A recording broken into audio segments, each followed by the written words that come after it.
It's a delusion. Yeah. It's a delusion, and that's what the ego is all about. Yes, I do think that, but why don't we call that psychology? Like, why don't we call it like some cognitive, progress or something like that?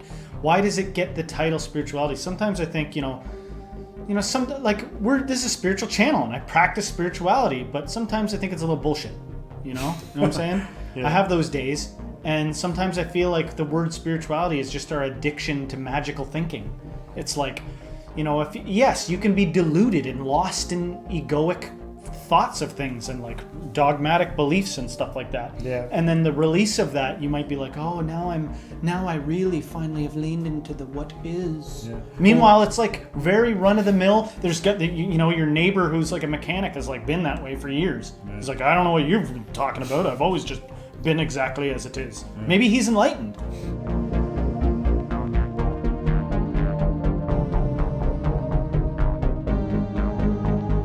Welcome, modern day mystics, fellow truth seekers, James and Justin, back again with another reaction. And this one, we're going to be taking a look at the Curious Minds YouTube channel and their video entitled Spirituality versus Religion, a Deep Analysis. In case you were wondering what the difference is, we're going to find out today. Let's get into it. For the majority of my life, I was opposed to all forms of religion. I thought their magical ways of thinking and their faith was ridiculous, and I believed science was the ultimate way of thinking and could be used to explain everything. And I believed that because science couldn't prove that there's a creator or a higher power, I simply denied its existence. When I would hear the word spirituality, I just associated it with religion. I hardly even made a distinguishment between the two. For me, science was my rock, and in a sense, it was kind of like my religion. I wholeheartedly believed in its ability to explain everything, and I would never venture beyond it when I sought answers for whatever I wanted to know. Science was keeping me in a box. It was limiting my ways of thinking, just as religion limits our ways of thinking. Now, science is a lot different than religion. In science, there is nothing to worship. Science goes out and proves things using cold, hard evidence. Science is great, and what's discovered scientifically should not be denied. But as I made my way through life, I slowly began to realize there are things that science cannot explain. Things that science could never even begin to attempt to explain. We as humans are limited. Our brains are not perfect, and it would be incredibly foolish to think we could know everything. Just to stop on that point, I feel like I relate kind of what he's talking about here, because sometimes the word spirituality, I think what it's trying to point to is the vast infinite nature of reality and the kind of like awe that it leaves us within. And sometimes I think science, which he said was a beautiful thing, leaves us with that gap there where it doesn't matter how much science we do. It doesn't matter how much we try to connect point A and B together. There's always this distance outside of that we will never be able to understand. Mm-hmm. Because if reality is infinite, how can you ever hold all of that package in? And I feel like that's kind of what he's pointing to here. A little bit. I feel like I relate to it a bit, actually. If you said a big if there, if reality is infinite, right? I kind of feel like you can switch through perspectives like you'd switch through TV channels. Yeah. If you're a millennial or older, you'll know what this means. I don't know if people even do that anymore. But the point is this, okay? That there's a way of looking at things where I crave to get real literal. What the hell do you mean? What do you mean? First of all, he said the human mind is not perfect. Why isn't it perfect? What does it mean to know things? What do you mean you could know more? Like how to manifest plants in a planet from nothing to know that? How does that even qualify under knowing? You know, what do you mean? Maybe knowing is the wrong word for deep metaphysics. Yeah. And when people point to spirituality, this like ineffable thing, there's a version of me that's like, get real literal. Are you experiencing it through your sense organs or not? And if not, what are you experiencing it with? Like end of story. But then there's another side of me that wants to give leeway to creativity and imagination. If you're able to do that, if you do have some people got no imagination, so they just like a rule book and they believe unto someone gave them a rule book. But some people have strong imaginations, like me or maybe you or maybe some of our viewers. And you can imagine whole realms within your mind. You can imagine what it might be like to sense something with some kind of sixth or seventh sense using your mind, you know, and appreciate beauty and have awe. What is awe? You know, you can oscillate from real, literal, what is awe, other than maybe your ape mind being like, ooh, beautiful clouds mean rain, or, you know, lush greenery means life and I'm going to survive. Yeah. And so dopamine releases into my brain. Is that really spirituality or is that science? Yeah. You know, and where does spirituality meet science? And, you know, when it gets into the realm of you can't explain it anymore, to me, it's kind of getting into the realm of imagination, one of the most like transcendent aspects of being a human, but probably still under the canopy of things you could Sherlock Holmes explain with enough time. Possibly. You know? Maybe not, though. Not everything, because, again, you can't explain manifesting the whole universe from nothing. Science can't explain how I am conscious. Science can't explain why I am occupying this body at this moment in this time. If we take all the knowledge in the universe, science probably can't even explain 1% of it. And as I slowly began to have this realization, I realized that everything that's ever happened led me to where I am today. One small difference, and I am not sitting here making this video for you guys to enjoy. I was realizing how divine the universe is and how interconnected it all is.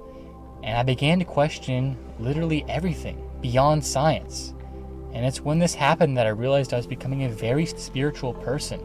I no longer associated spirituality with religion. In fact, I now knew how foolish it was to have made this comparison. Because really, spirituality and religion are so much different from each other. So for this video, we will be going over the differences as well as the similarities between spirituality and religion.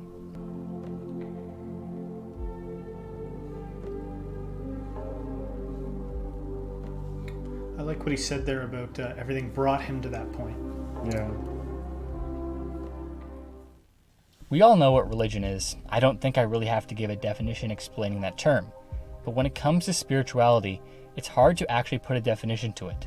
The dictionary defines spirituality as the quality of being concerned with the human spirit or soul as opposed to material or physical things. While this isn't a terrible definition, I think the term can be explained a little better. From conducting research online, I found a few other definitions people gave that I think explain it better. Here they are.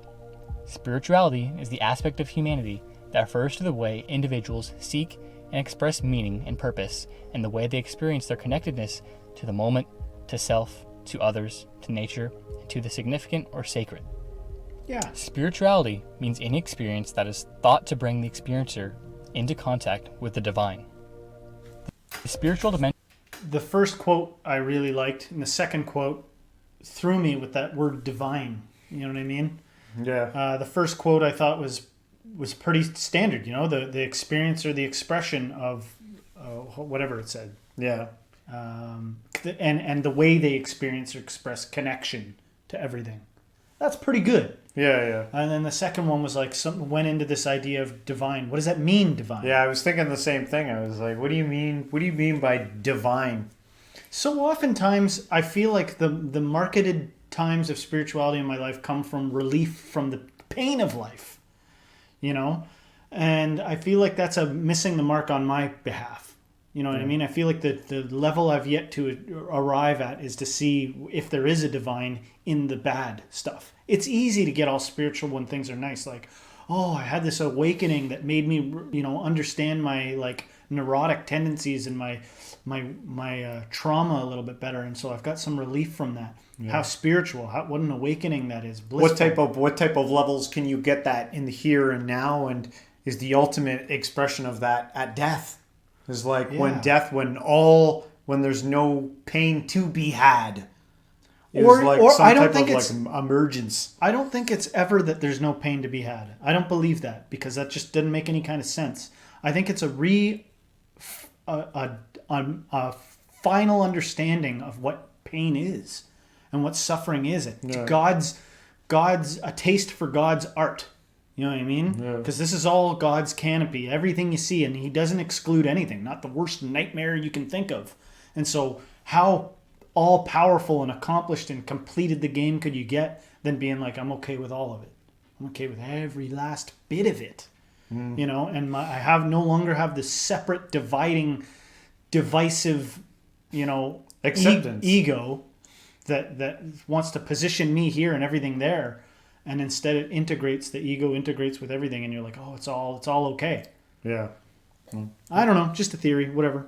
Attention tries to be in harmony with the universe and strives for answers about the infinite and comes into focus when the person faces emotional stress, physical illness, or death. So hopefully these definitions helped you better understand the term. I basically like to think of spirituality as connecting to something higher than yourself.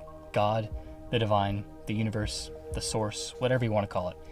And in order to make that connection and constantly have that connection, you need to never stop asking questions. And if you want, when you receive whole or partial answers to your questions, you can somehow try to integrate them into your life. So when it comes to religion and spirituality may incorporate elements of religion, but in general, spirituality refers to a much broader concept. I like to think of spirituality as encompassing religion. Take a look at this graphic to understand the concept better. So all religions formed from the sense of wanting to connect to something higher than ourselves. Every culture in human history has some form of connecting to the divine. There has not ever been a group of humans who did not express some way of connecting to something greater.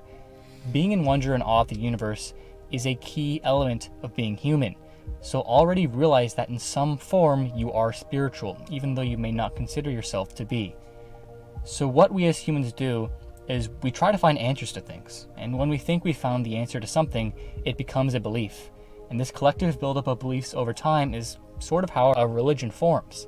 And these beliefs that only one or a few people had get shared, and these messages spread, and then all of a sudden, here in the 21st century, we have billions of people following religions such as Christianity, Islam, Judaism, Hinduism, and many more.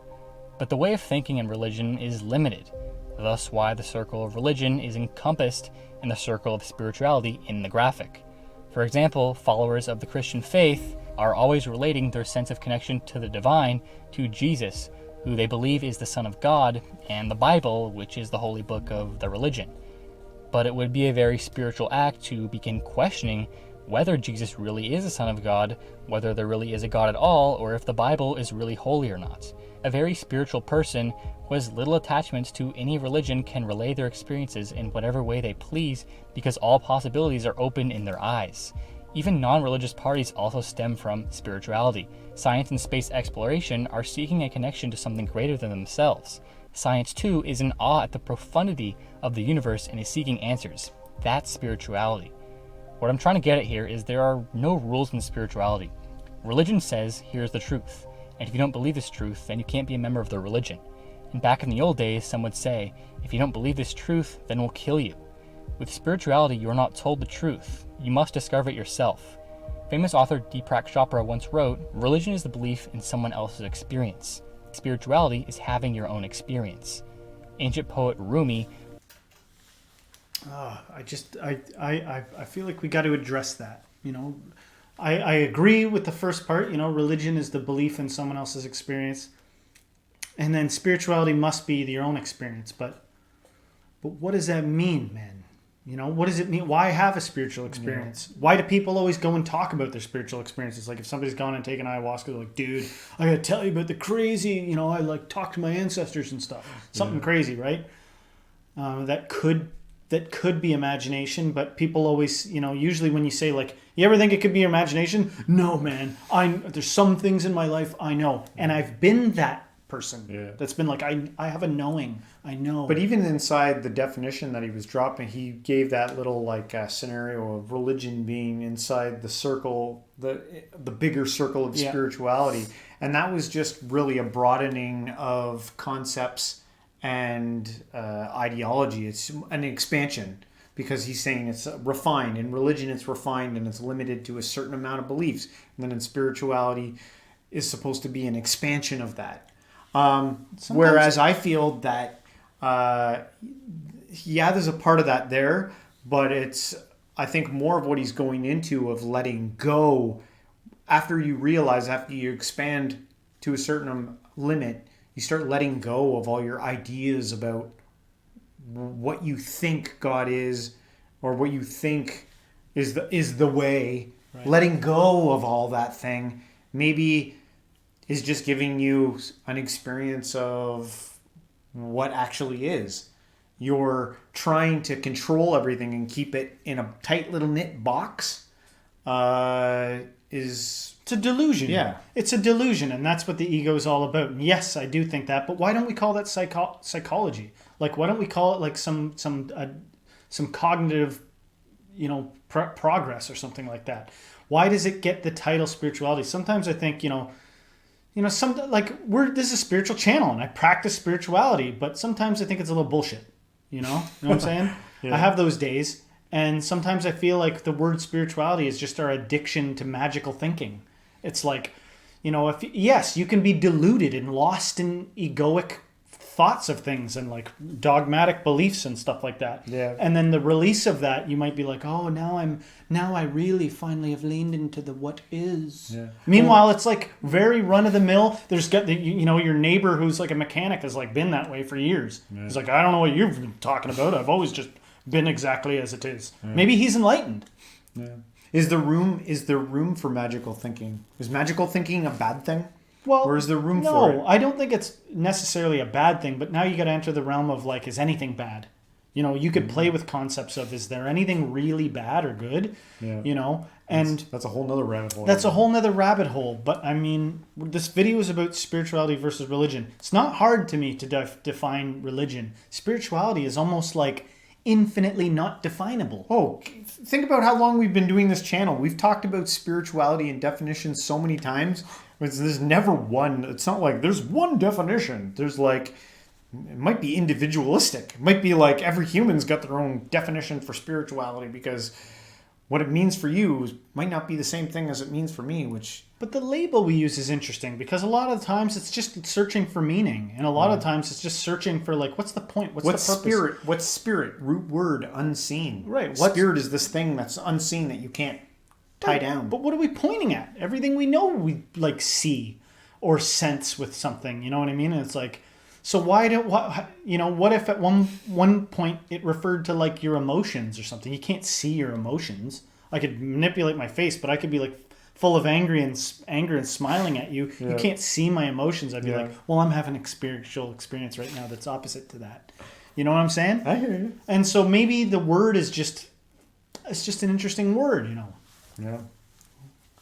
Once said, everything in the universe is within you. Ask all from yourself. When you limit yourself to a religion, you close yourself off to what's beyond it. A common theme of religion is to tell you the divine is outside yourself and that you are completely separate from it. A lot of it is fear-based. You're told to put your faith in something completely unrelated to you and follow its principles in fear you'll be banished to hell after you die. There's also been quite a few wars fought over religion. I don't even want to know how many people have died in history over the mere clashing of beliefs. Highly religious individuals can get so caught up in their dogma they'll do anything to defend it.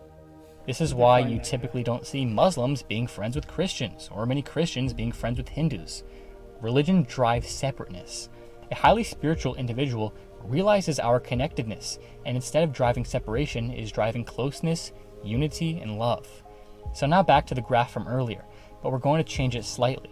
So we talked about how religion is included within the spirituality circle, as it is a limited way of thinking. If being in the religion circle represents a limiting way of thinking, then embodying the greater outer circle represents limitless, completely unbiased thinkings. All possibilities are fair game. It's infinite. Well, it is practically impossible to have limitless and completely unbiased ways of thinking. As a human, we're biased, and it's impossible not to be. We all have our own circle within the greater circle. Some of our circles are smaller than others. Some are bigger than others. Sorry, I don't mean to break him on a roll, but it reminded me of one of the stories of Buddha in one of his earlier incarnations, where he saw a starving tiger mother and he fed himself to it. Like he saw this like tiger in the jungle that was like in one of his past lives, and it couldn't feed her cubs, and so he like fed himself to the tiger. Like, Jeez. Like that's irrational and crazy. If you saw a guy doing that at the zoo or something, like he'd be arrested and locked up. Yeah. But if anything points to something, it's like the behavior of Jesus dying on the cross for everybody, and the selfless way that he lived, or the Buddha and his actions and stuff like that. You're showing something outside of the realm of what we do. what people normally do since the dawn of time. Yeah.